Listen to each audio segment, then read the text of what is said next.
Hello everyone. Recently, there have been many orders issued by the ROC for non-compliances or for non-maintenance of the registered office or failing to disclose certain contents on the letterhead and other billheads or official communications of the company. These are the basic compliances which a company is expected to do.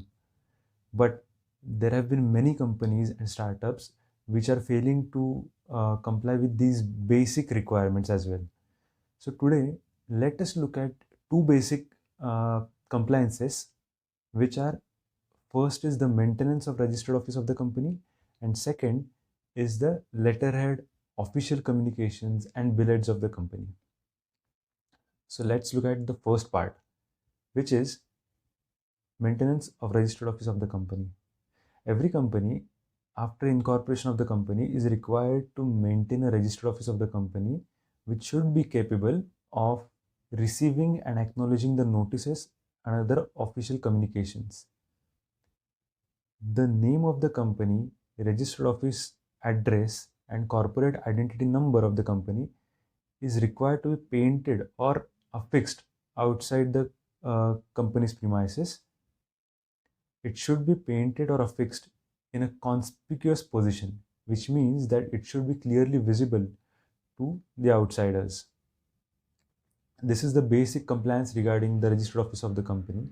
In addition to this, the name of the company and the registered office of the company is required to be mentioned in English as well as in vernacular language where the registered office of the company is situated. So if you comply with basic these aspects, it can be said that you have complied with the registered office address compliance. Now coming to the second part, which is the letterhead of the company, then official publications of the company, and billets of the company. So there are certain contents which are required to be compulsorily mentioned on these documents. First is the name of the company. Second is the corporate identification number. Third is the registered office address of the company. Fourth is the email address of the company. Fifth is the contact number of the company. Sixth is the fax number of the company. If the company has any fax number, it should be mentioned on the letterhead, billhead, or official communications of the company. And seventh is the website address of the company. These are the 7 basic contents of the letterhead. In addition to this, you can add your logo on the letterhead.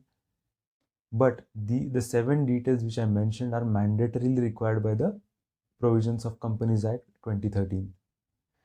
What has happened is, because the company failed to mention such things, or the notices issued by various authorities could not be delivered to the registered office of the company, these authorities have approached MCA saying that the notices remained undelivered. So what MCA has done is they went to the ROC and asked them to issue notices. So certain notices were issued by the ROC to these companies, and even those notices remained undelivered, due to which the ROC got to know that what other authorities have said or raised the concerns are true, and then the ROC has went ahead and levied penalties on the directors as well as on the company. The penalties were huge, and these penalties were levied just because of such basic non-compliances. So if you haven't done these compliances or have missed out on certain contents of the letterhead or billheads, please go and rectify those mistakes to avoid such penalties in future. Thank you.